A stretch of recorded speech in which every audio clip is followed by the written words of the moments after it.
Ford once built a car that looked like it was stolen from a science fiction film set. 6 wheels, a detachable front end, a nuclear reactor under the hood, and a navigation system that predated GPS by 4 decades.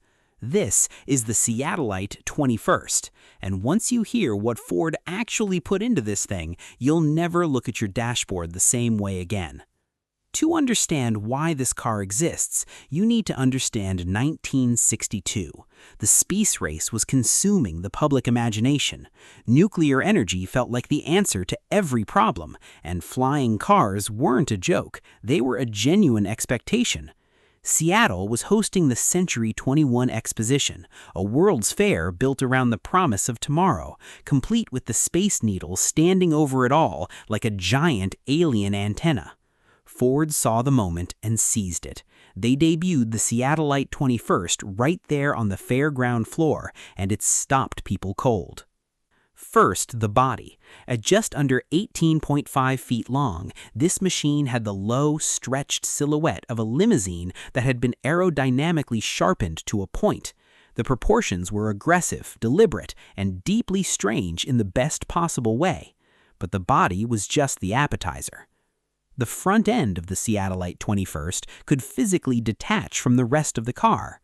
Ford designed it that way on purpose. The concept was modular powertrains, swappable engine units built for different driving scenarios. Need to run errands around town? Clip in the compact 60-horsepower unit. Planning a cross-country run? Swap it out at your local exchange point for the transcontinental unit pushing over 400 horsepower. The car essentially becomes a different machine depending on what you bolt onto the front of it. That alone would be radical in 2025. In 1962, it was borderline insane. Now here's where it gets truly strange. Among the power sources Ford's designers were seriously considering for those swappable units was a nuclear reactor, not as a joke, not as a thought experiment buried in a footnote, as a genuine engineering direction. They also explored hydrogen fuel cells, which, considering we now have production fuel cell vehicles on the road, doesn't sound nearly as outlandish in hindsight. Ford wasn't dabbling here. They were swinging for the fences. The wheel count alone sets this car apart from nearly anything else ever built. 6 wheels, 4 at the front, all independently steerable, and 2 fixed at the rear.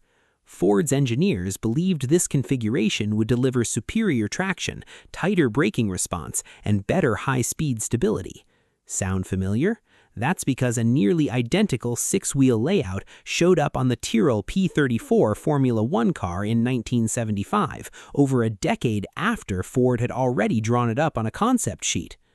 Then there's what Ford called fingertip steering. The idea was precise, low-effort directional control, the kind of tactile sensitivity you now associate with touchscreens and trackpads.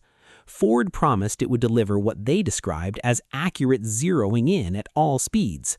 What that meant in mechanical terms was vague, but the ambition behind it was unmistakable. Step inside and the strangeness only deepens. Ford stripped out every conventional dial, gauge, and analog instrument. In their place sat a travel programming computer, a central display system that tracked engine performance in real time, pulled in weather data, plotted your position on a moving map, and calculated your estimated arrival time. Ford essentially sketched out the concept of in-car navigation and infotainment integration in 1962, decades before the hardware existed to make it real. The punch cards and room-sized mainframes of that era made it physically impossible to miniaturize, but the vision was locked in, and modern cars are the direct descendants of it. The windows weren't conventional either. Ford fitted the Seattle-ite XXI with jalousie windows, louvered panels that open and close in angled slats, similar to plantation shutters. The claim was reduced interior noise and improved passive ventilation. Paired with variable density glass that automatically adjusted to cut glare and reduce solar heat gain, the cabin was engineered to maintain a specific atmosphere regardless of external conditions. Speaking of atmosphere, the seats didn't move at all.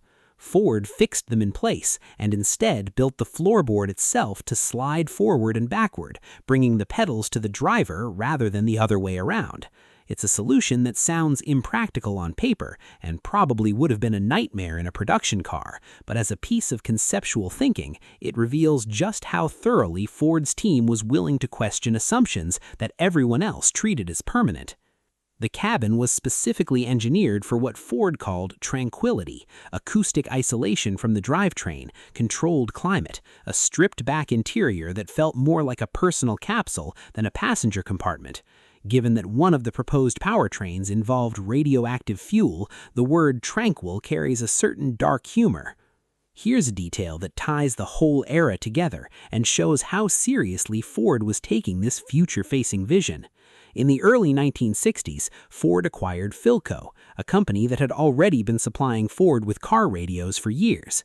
Under Ford ownership, Philco expanded into consumer electronics, computing systems, and defense contracts. In 1967, to mark Philco's 75th anniversary, the newly merged Philco-Ford Corporation released a short promotional film called 1999 AD. It starred a 34-year-old Wink Martindale and depicted domestic life in 1999 as organized around a central home computer that managed schedules, purchases, and communications for every family member. The products on screen looked like refined versions of what Philco Ford was already building. The Seattle-ite XXI and that film weren't disconnected ideas, they were part of the same coordinated worldview. Ford genuinely believed this was where everything was headed. So why build something this ambitious when there was no chance of it reaching production? Ford's official position was that the project existed to explore the outer boundaries of automotive design and engineering, to give their teams permission to think without constraint and discover what might actually be worth pursuing. That framing sounds like corporate PR, but the results prove the approach had real merit. Modular powertrains, onboard navigation, alternative energy sources, advanced aerodynamics, every one of those ideas eventually made it into production vehicles. The Seattle-ite XXI didn't fail, it just arrived about 50 years early. The car itself never reached full scale. What Ford actually built was a 3/8 scale model, and that model is almost certainly sitting in a collection somewhere right now, being walked past by people who have no idea what they're looking at, which might be the most fitting ending for a car this far ahead of its time. The next time you glance at your navigation screen, or charge up an electric vehicle, or read about a manufacturer experimenting with hydrogen fuel, remember that a team of designers at Ford sketched out that entire future in 1962, wrapped it in a 6-wheeled nuclear-powered front-detachable body, and rolled it onto a World's Fair floor in Seattle. That's not a failure. That's a blueprint. If this kind of deep dive into forgotten automotive history is your thing, hitting subscribe means you won't miss the next one. And if you want to stay in the world of rare Fords, the video on the Ford Aurora is worth your time. It's the most watched video on this